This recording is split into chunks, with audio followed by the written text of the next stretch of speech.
Let's dive into pipe routing basics. In this lesson, we'll explore key tools like the compass, grips, and dynamic input, focusing on how they streamline the routing process. Start by opening the sandbox drawing 05_02_ piping. This file is solely for practice, so there's no need to save your work.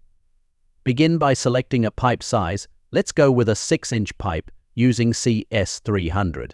Assign it a line number by choosing Route New Line and naming it, for example, line 400. Once that's set, specify a centerline elevation for your pipe, starting at 0. Use the Route Pipe button to pick a starting point and begin routing. Notice the compass appearing at the start point. This tool helps guide your pipe along defined angles, functioning like a snap grid but in a circular pattern. Adjust the pipe's direction, click to set points, and watch as the compass updates with each move. Switching between directions is simple. By pressing Ctrl right-click, you can move the pipe vertically or at angles like 45 degrees. This eliminates the need to manually adjust UCS as user coordinate system, making multi-directional modeling efficient. Let's review some features. We can adjust the tick marks for our pipe runs. Initially, we used 30-degree increments, but if your specifications don't allow for 30-degree elbows, we can switch to 45 degrees. For now, we'll keep everything at 45 degrees. When running pipe, you'll notice the snaps have changed, eliminating the 30-degree increments and sticking to 45 degrees, even in vertical runs.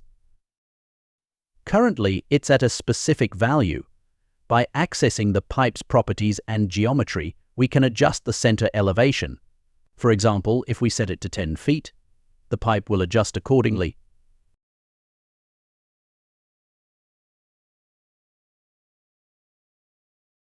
AutoCAD automatically calculates the top and bottom of the pipe, so there's no need to manually determine those.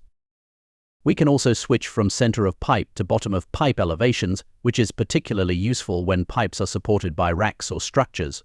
Running pipe at a designated bottom elevation ensures it's correctly aligned with support systems.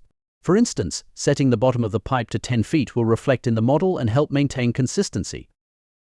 Another handy feature is dynamic mode. While not specific to piping, it's useful for creating branch connections and placing pipes in your model. It allows precise control over pipe lengths and branch placements. Dynamic input provides elastic dimensions while placing pipes. By activating the dynamic mode variable, DIN mode, you can type exact lengths instead of guessing or relying on snaps. For example, specifying 12 feet while running a pipe ensures accuracy. Similarly, when creating branches, dynamic input lets you determine exact centerline distances without manually calculating lengths, elbow radii, or fitting dimensions. With these tools and techniques, you can confidently route pipes, making adjustments as needed without breaking your workflow. Take your time to practice, explore different options, and see how they enhance your efficiency.